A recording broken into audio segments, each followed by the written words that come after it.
it's Liz Yuille from Old Stables Crafts. Welcome back to my YouTube channel. Thank you very much for watching today. Today's project is this little card, or a variation of this little card. This is using the Sugarplum Dreams stamp set from the new Autumn Winter catalogue. I love this stamp set. I think it is very versatile. It does actually go with the Around the World Designer Series paper, because, she says, trying to find it, Christmas Around the World, I apologise, because in here, as well as all these lovely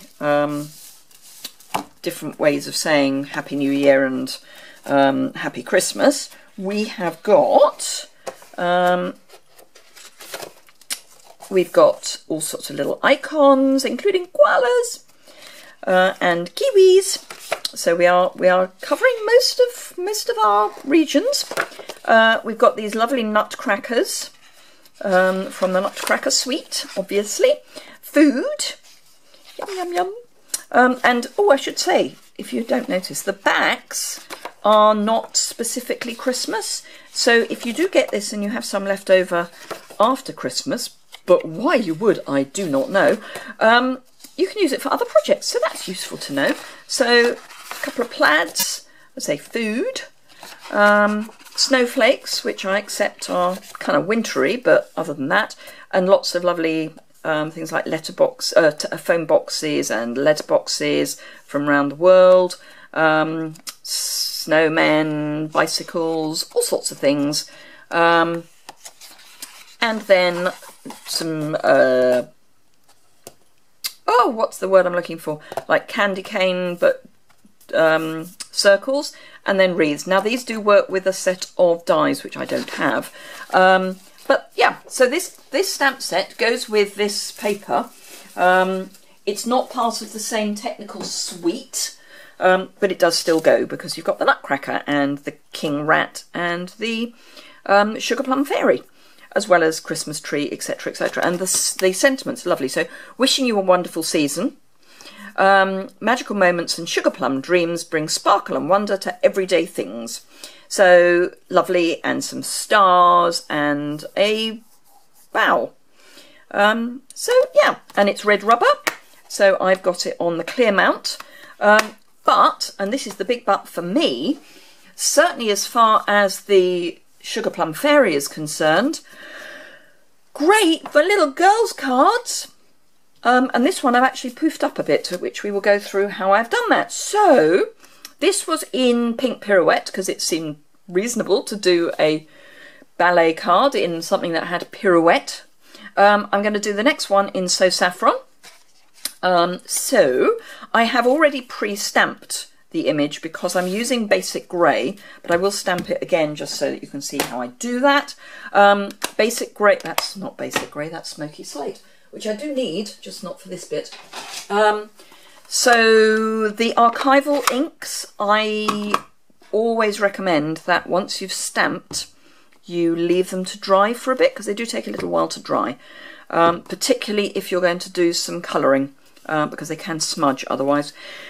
My preference is to use basic grey for watercolouring anyway, because if it does smudge, it doesn't show so badly, but I also think it's a softer look. So this is a felt pad rather than a foam pad, so you do have to be a bit tougher, a bit more forceful, but still not forceful, still only using a couple of fingers.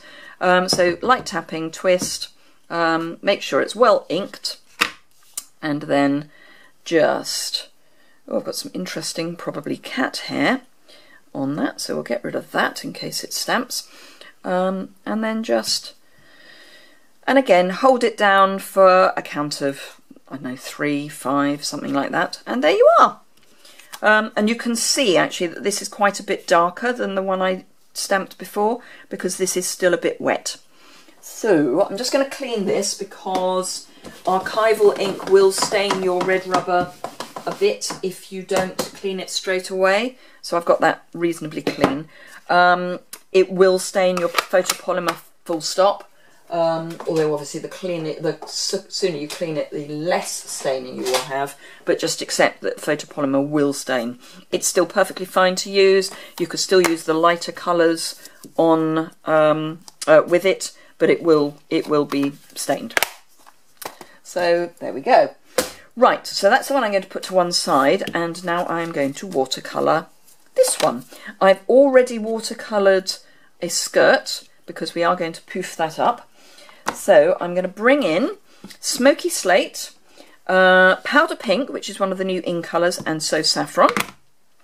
I'm going to start with So Saffron.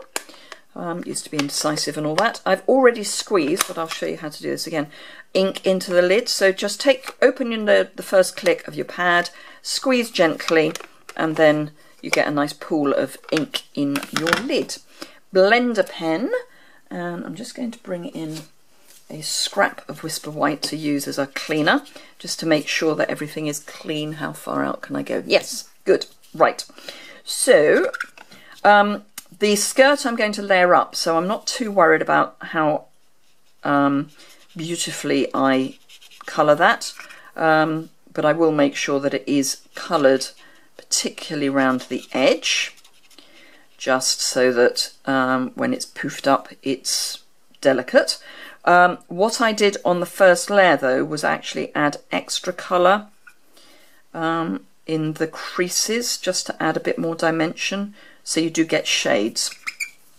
And then for the body, I'm going to start at the bottom and in a gentle circular motion go up to the top, and then just add a bit more on the sides to act as a shadow, because I've got the light coming from back here, so I want there to be a little bit of shadowing just on her left side, well, her right side, our left side, as you look at her. Then make sure that's clean. Oh, actually, no, don't, no, yes, come back. Woo!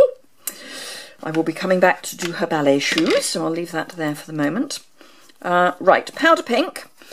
This is quite a dark pink for flesh, so I'm going to scribble it out to the side a bit, and just do her face first, just so that I can tell how pink it is, and again a bit more colour to the left, and then very gently add a bit of extra colour to her cheeks, and then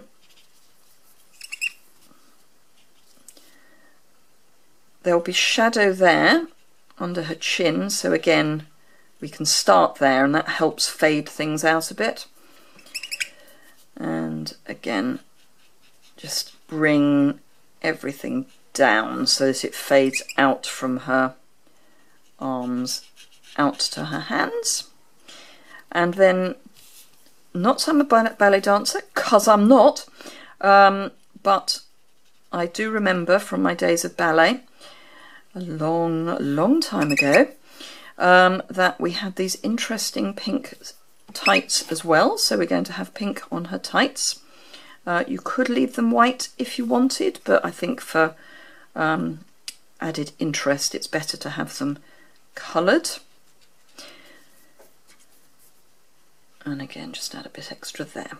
Right, so that's the pink.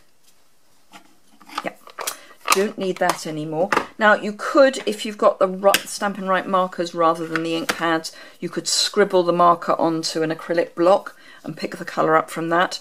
I wouldn't recommend using the marker straight onto your card. Let me grab a powder pink marker and show you why. So this is the powder pink marker, and you will see it is quite a lot darker, and it's less controllable than the blender pen, which is why I would recommend using the blender pen. Right, so we've got to put her ballet shoes on and the ribbons. Now again, I know that often ballet shoes are not the same colour as your tutu, but this is art, not reality. So I think it would be nicer from an artistic point of view, to not have her legs all the same colour, even though it is technically inaccurate. I don't care. It's my card. So there. Right, while I've still got the blender pen out, I am going to use the smoky slate to do the shadow. I'm just going to, yep. So we want it to be definitely darker at her feet and then come out to the side. And then just fill in so that she's not actually floating on air, because she's not. There we are. So that's all we actually need the smoky slate for, but it just makes it a bit more finished. And then Crumb Cake, and again you could use your Crumb Cake ink pad but and the blender pen, but I'm quite happy to use full strength Crumb Cake on her hair. So I'm happy to use the Stampin' Right marker.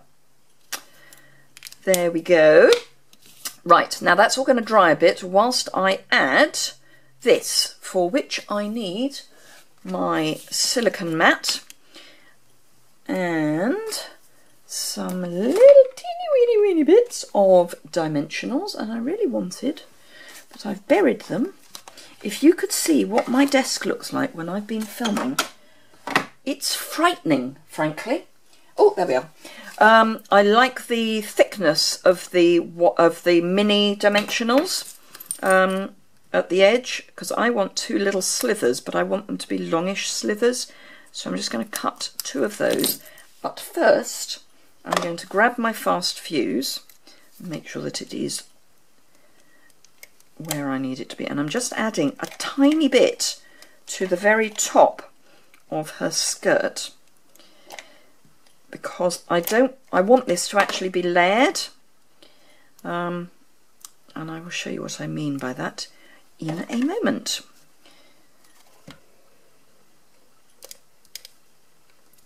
There we go.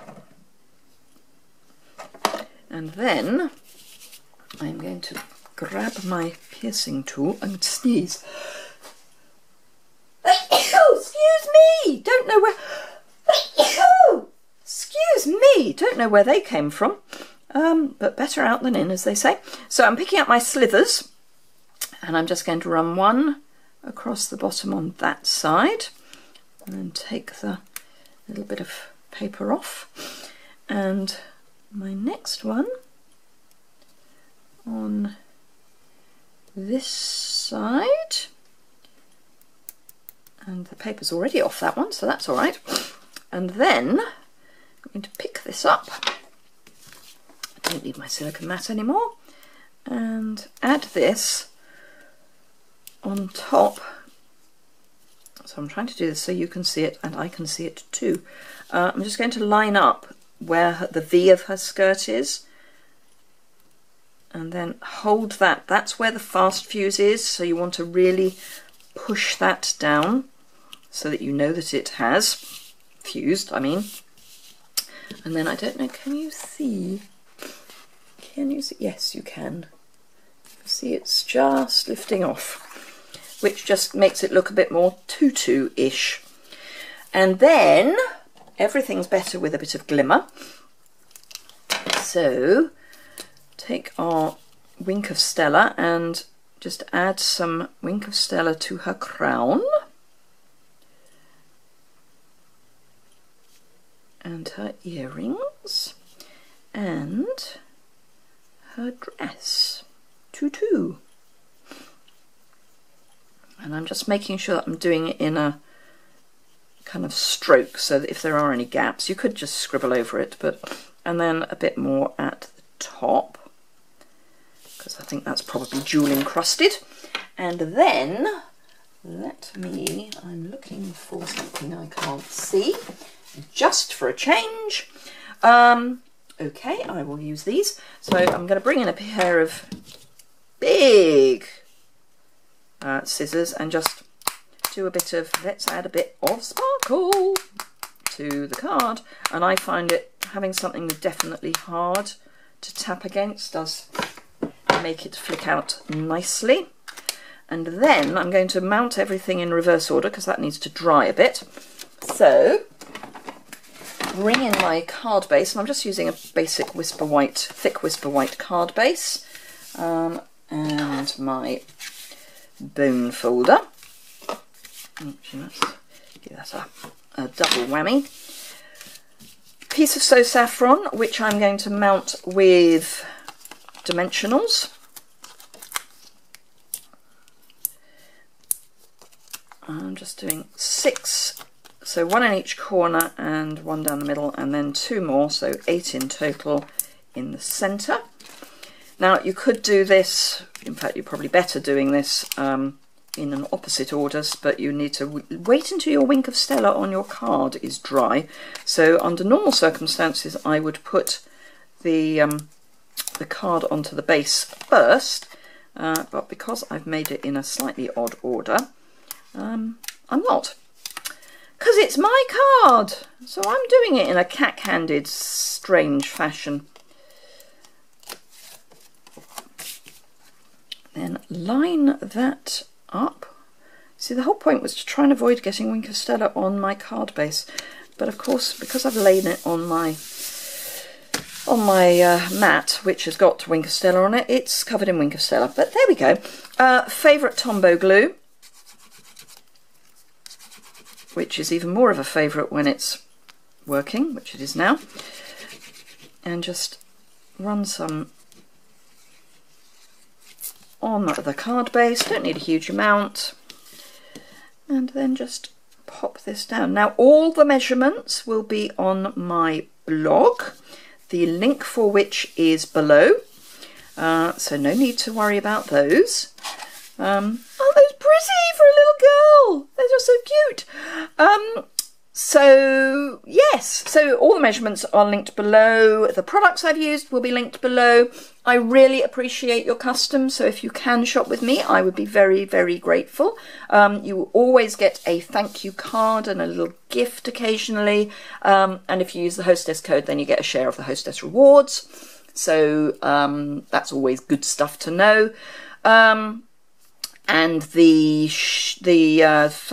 Hostess rewards can be a product share or all sorts of stuff. So if you've enjoyed that, give it a thumbs up. If you would like to see more videos, there is a subscribe button, which is down in the bottom right hand corner. So please hit subscribe and you will see more of my madness. The details of the, did I talk about the Merry Patterns stamp set that is free? Between now and the 31st of October, you can get the Merry Patterns stamp set, which is gorgeous. There's pictures of it on my blog. All you need to do is put in a qualifying order, which is an order of £250, which I know is a lot. So I will be getting one of those with the Hostess set. With the Hostess Code rather, be getting at least one of those, which I will be giving away to anyone who uses, or to someone I should say, who uses the Hostess Code. The more you spend, the more entries you will get. You'll get an entry for every £25 you spend.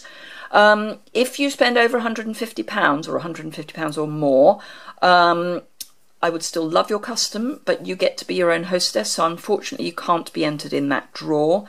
This is purely for people who are using the Hostess Code. You can use the Hostess Code if you want, but that means you won't get to pick your own Hostess rewards. So I think that's probably everything I need to say at the moment. Yes. Oh, there's still a couple of days, well, a day. If you want to do product share, I'm doing a paper share and a ribbon share, and the details of that are on my blog. They'll be linked on the blog post, so do have a look at that.